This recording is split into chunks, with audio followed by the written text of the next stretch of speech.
محمد علي كان آخر المشتركين ال11. ثواني ومنشوف الترتيب النهائي ومين الاثنين يلي وضعهم مجموع علاماتهم بمنطقة الخطر، وبالتالي رح يخوضوا امتحان الارتجالي. نفس الامتحان الاثنين، واللجنة وحدها بتملك سلطة إبقاء واحد منهم واستبعاد الثاني. ازيك عامله ايه؟ ازيك يا الحمد ميزو؟ لله زي الفل. كنت متوقع الدرجات اللي كنت هتاخدها؟ والله انا كنت متوقع اخد -4 -3، بس الحمد لله ربنا كرمني. مش راضي عن ادائك؟ لا ادائي مش راضي عنه قوي بصراحه. ليه؟ كان عندي احسن، عندك بس احسن ارهاق والكلام ده. كان عندي احسن، بس الحمد لله. يلا سيرين لما اديتك 5 من 10 ده وترك؟ انا لو مكانها هدي نفسي 5 ان شاء الله تستمر يا في رب. الاحسن والاحسن والاحسن يا رب، وجود لك في المره الجايه ان شاء الله. حبيبي شكرا لك. يلا باي باي يا ميزو.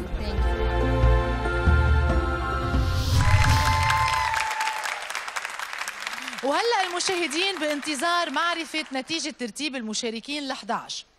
تساوى بالمرتبة الأولى الثنائي اللبناني محمد فعاني وعلي منصور ومينا نادر مع 27 نقطة. بالمرتبة الثانية محمود تركي مع 23 نقطة. أما بالمرتبة الثالثة تساوى أيمن حموي وفريدة رأفت ب 22 نقطة. بالمرتبة الرابعة تساوى علي عبد المنعم مع مروى الصباحي والياس منصور ب 21 نقطة. أما بالمرتبة الخامسة فاحتل محمد علي ب 20 نقطة. وآخر مرتبتين تينا عبد الله مع 18 نقطة وداليا سمير مع 17 نقطة. وهيك رح نشوفهم بعد شوي لتينا وداليا بارتجال مسرحي كل شخص لوحده، وبعد لحظات منشوف مين رح يتفوق على مين بآخر وأهم جولة بالبرايم السادس.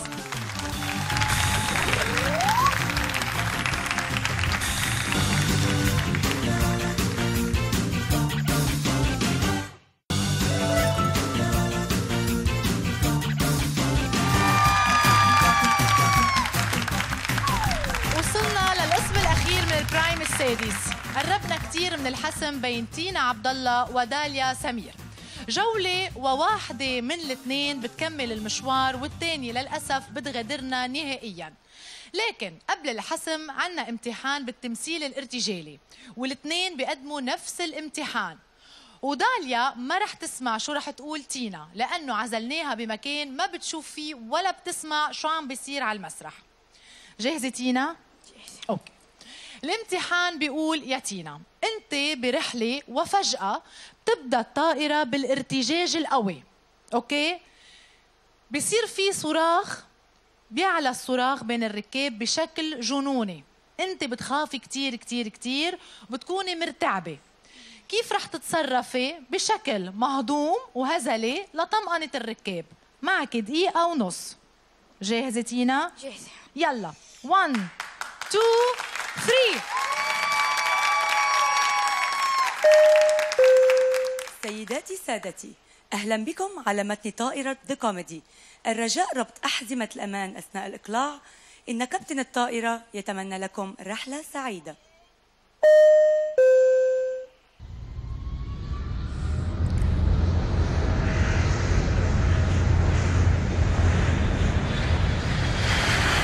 نسيت حنان. شو عم يصير بالطيارة؟ أنا كيف بدي أموت؟ كيف بدي أموت؟ شنطتي هدول بدي أحط ميك اب قبل ما أموت. قبل ما أموت بدي أموت، بدي أحط ميك اب. حلو شعري بدي أموت. حلو يا الله بدي أشوف كلبتي. ساعدوني. تينا هيدا شو اسمه؟ التنفس هيدا الاصطناعي. ايه يا عمي بتحرك. شو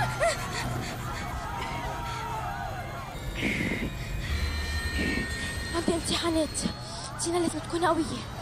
عندي كلبتك بدك تشوفيها وتلعبيها. بدك تحطي ميك اب قوي وبتتعلمي بالمدرسة تصيري مشهورة. بدي ميك اب حمرا بدي حمرا.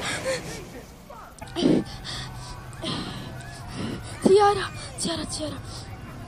هدوخ أما حمود شعري حلو. شعري حلو صار بأذي الموت. زقفة كتير كبيرة لتينا عبد الله ولهالدور الارتجالي. الارتجالي اللي قامت فيه على المسرح. شكرا لك يا تينا. انتهى دورك هلا، رح اطلب منك تتابعي اداء لداليا من مطرح بالكوليس، اوكي؟ يلا. وهلا رح اطلب من داليا سمير تتفضل على المسرح لانه رح تقوم بنفس الدور الارتجالي. نفس الدور رح تقوم فيه داليا، وبالنهايه لجنه الحكم هي بتقرر مين بيبقى ومين بغادر. داليا رح يكون معها دقيقه ونص لتقوم بهالامتحان. رح اطلب من داليا تتفضل على المسرح لحتى تقوم بنفس الامتحان. اهلا وسهلا فيك داليا. جاهزه؟ رح اقول لك الامتحان شو بيقول. تفضلي لحد لو سمحتي. الامتحان بيقول يا داليا انك برحله وفجأة بتبدا الطيارة بالارتجاج القوي، بيعلى صراخ الركاب بشكل جنوني، انت خايفة ومرتعبة، كيف رح تتصرفي بشكل مرح وهزلي لطمأنة الركاب؟ انا وانا جايه اصلا الركاب اتفرجوا عليا. ضحكتيهم من الاساس. طيب ماشي. جاهزة؟ يا رب. معك دقيقة ونص بس.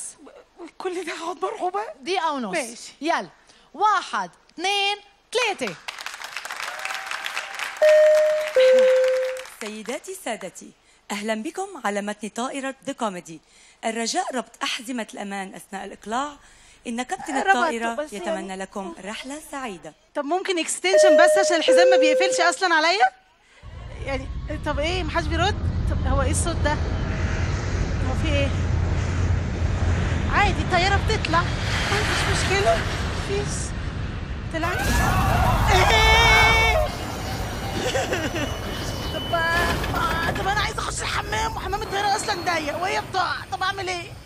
ممكن اعملها في الجو وخلاص. اعمل ايه؟ طب حد يتكلم ده يا كابتن. طب يا مضيفه يخرب بيتكم.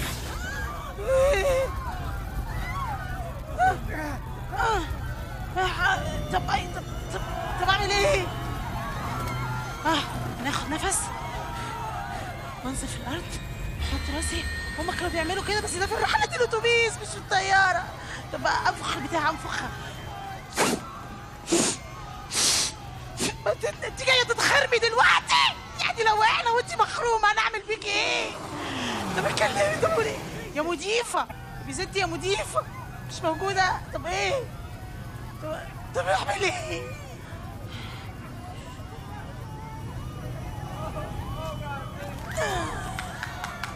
خلاص. شكرا داليا سمير. شكرا يا داليا. تفضلي.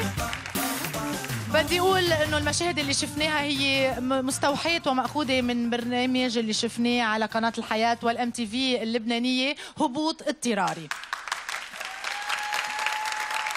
واكيد هذا البرنامج لاقى كثير سكسي بوقته، وان شاء الله ما حدا بيمرق بهيك ظرف مرعب ابدا.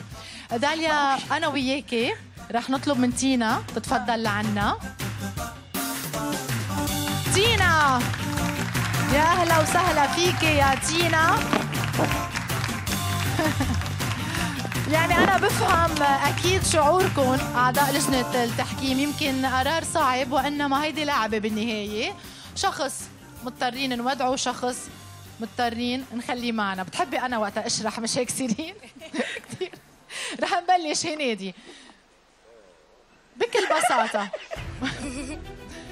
بكل بساطة بدي اعرف مين اخترت حتى يكمل معنا المشوار. داليا.